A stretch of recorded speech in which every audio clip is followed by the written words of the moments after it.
Welcome to the third video in the Invisalign Outcome Simulator Pro series.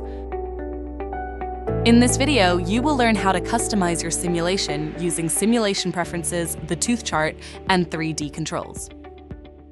You can customize the simulation preferences for each simulation view individually.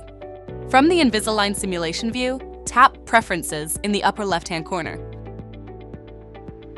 First, select the desired Invisalign treatment option from the drop-down list. Depending on your Invisalign doctor site account and regional availability, you may see options such as Comprehensive Package, Moderate Package, Light Package, Express Package, Invisalign Go, and Invisalign Go Plus. Next, you have the option to use an Invisalign preference template like IPP, Invisalign Personalized Plan, or GCP, Global Clinical Preferences. Selecting a template is optional. When you assign a template, all preferences are inherited from it. However, you can still adjust individual preferences and tooth chart settings. Your manual changes will override the template defaults.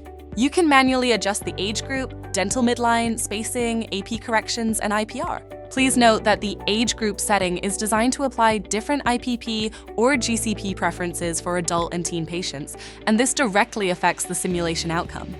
Set your clinical preferences and choose which arch to treat, upper, lower, or both. In the Invisalign simulation tooth chart, you can mark each tooth to define its treatment plan. Once marked, the colors update automatically. Regular teeth appear in white. Teeth marked as Do Not Move turn gray. Those marked for extraction appear in red with an X, and missing teeth show as dotted outlines. Once you have finished adjusting your preferences, you have several options. Tap Recalculate to apply the changes to the current simulation. This may take up to 3 minutes. These changes apply only to this simulation. Tap Save Preferences as my simulation defaults to apply your current preferences, such as IPP, to this simulation and automatically use them for all future simulations.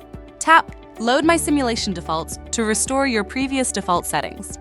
Now let's review the Invisalign Smile Architect simulation preferences. Tap any tooth and choose one of these options. When you mark a tooth as Restore, it appears in blue. And if you select Restore and Do Not Move, it's shown with a blue outline and gray fill.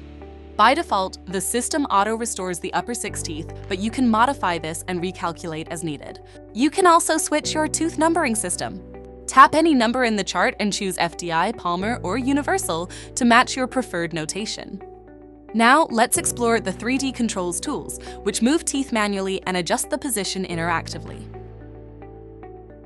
These controls work in both orthodontic Invisalign and ortho-restorative Invisalign Smile Architect simulation types, and they are entirely optional. You can use them whenever you want it to refine the outcome. To activate 3D controls, tap the 3D controls button. For this demonstration, we will choose the ortho-restorative 3D controls. Let's walk through the main functions.